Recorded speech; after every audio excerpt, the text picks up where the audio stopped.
scholars. We're so delighted to have you with us today.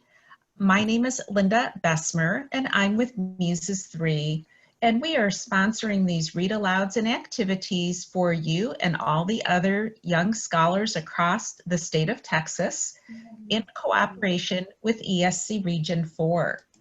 I wanted to share some other information with you, though. As you know, everyone is quite concerned about the virus, and there are ways that all of us can help.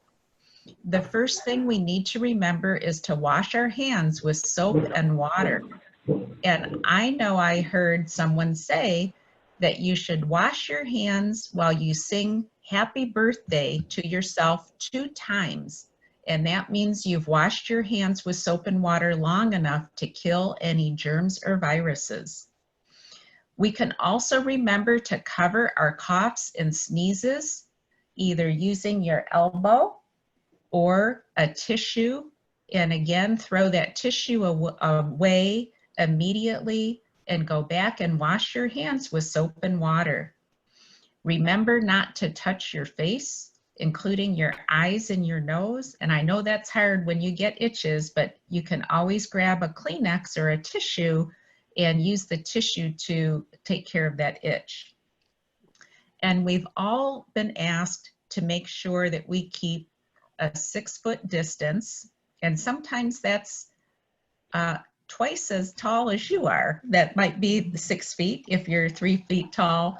But again, you've heard social distancing, and all that means is that we need to keep far enough away that if someone should sneeze or cough, those germs can't reach us. So that's how we can all help.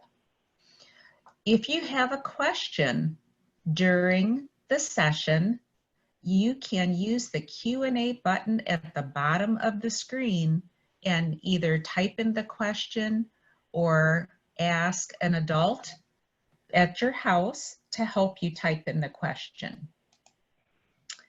And now I'd like to introduce Miss Tracy Collins. She's a librarian at Aldine ISD, and she is going to be reading the book Rumpelstiltskin with the permission of Capstone Publishing. Miss Tracy, I'm going to stop sharing and turn the screen and the audio over to you. Good morning to all the Wilson Wildcats, my colleagues in Aldine ISD, and my family and friends. Thanks for joining me today. And I will be sharing a story of Rumpelstiltskin, which is based on a Grimm's fairy tale. And I chose the story because my mom told me when I was little that Rumpelstiltskin spun my hair into gold.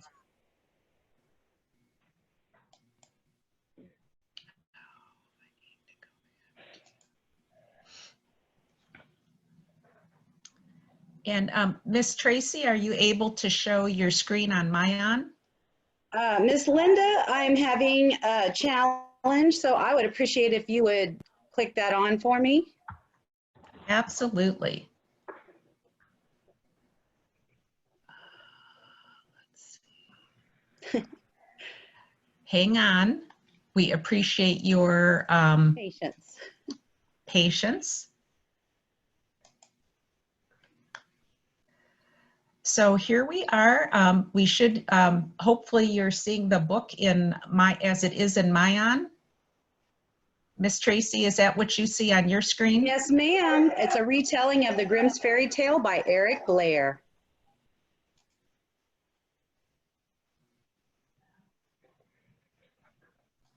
Next page.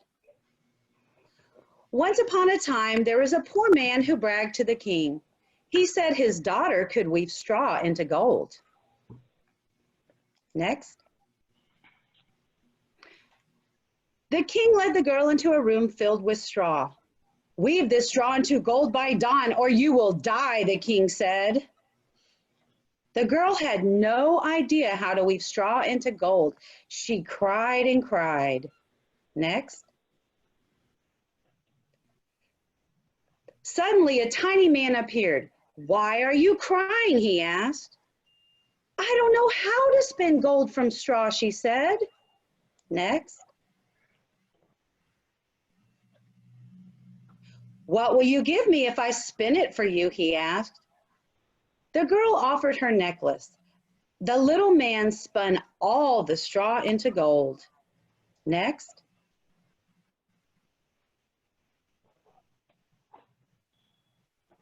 When the king saw the gold, he wanted more. He took the girl to a much bigger room. Again, the funny little man appeared. What will you give me if I spin the straw for you? He asked. Next.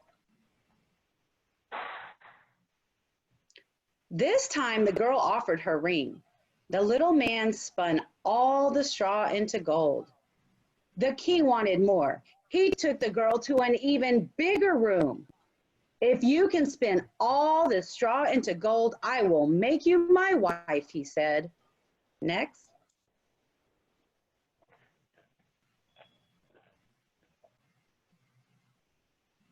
That night, the funny little man came again. What will you give me this time? He asked. I have nothing left, said the little girl. Then, when you are queen, you must give me your first child, the little man said. Next.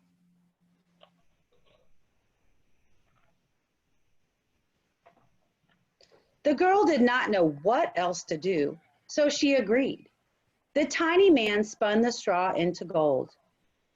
When the king saw the gold, he married the girl, and she was now queen. Next.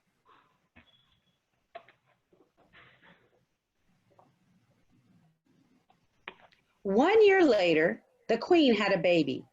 She forgot about her promise. But the little man did not forget.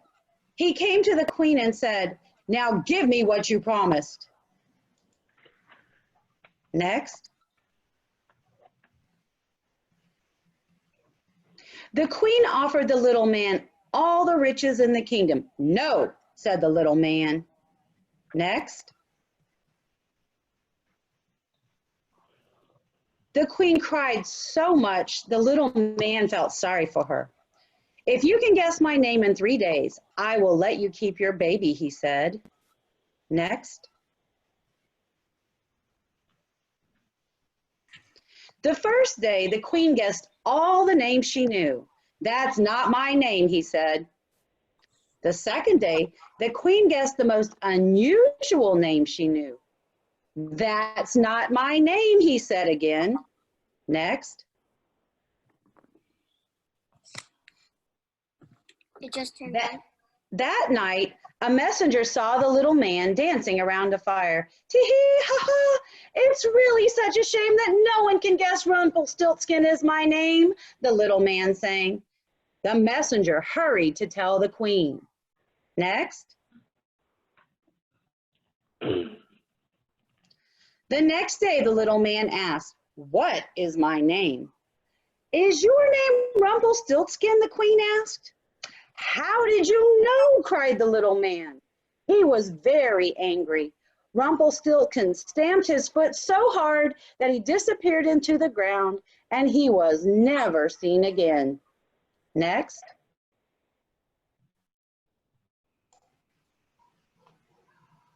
The end. Well, thank you so much, Miss Tracy.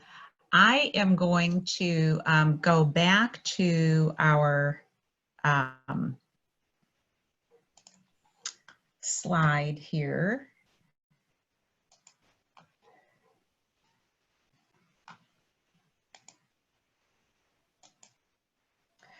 And if you would like more information or would like to sign up for additional sessions, I've put the URL here. We're going to go ahead and actually share the video recording and also an audio recording of Miss Tracy's read aloud of Rumpelstiltskin, so that if it's something you'd like to listen to again, you can do that. I'm going to go ahead and stop the recording quickly.